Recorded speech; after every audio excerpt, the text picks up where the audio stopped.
Welcome back to Legacy Lab, the only place where we celebrate absolute geniuses while side-eyeing the history books that forgot them. Today, we're talking about Dr. Gladys West. Look, if you've ever found a Taco Bell at 2 a.m. using nothing but your phone and a dream, you owe this woman your life. Or at least, your burrito. Before she stepped onto the scene, the world was basically just guessing where things were. We were out here using paper maps that folded like origami from A Nightmare in Vibes to get to the grocery store.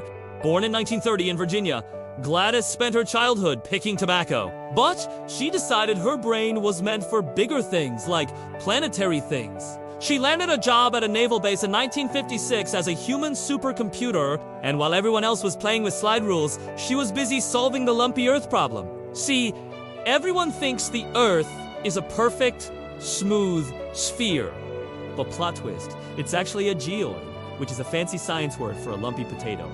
Gladys spent years programming giant room-sized computers to calculate the exact shape of the planet, accounting for gravity, tides, and all those awkward planetary lumps. She didn't just do math. She built the literal framework for the Global Positioning System, aka GPS.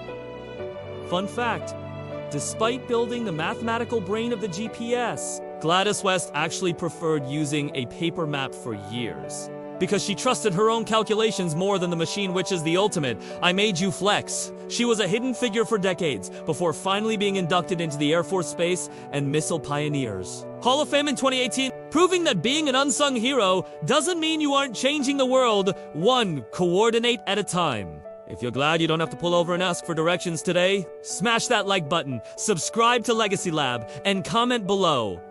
What's the most lost you've ever been?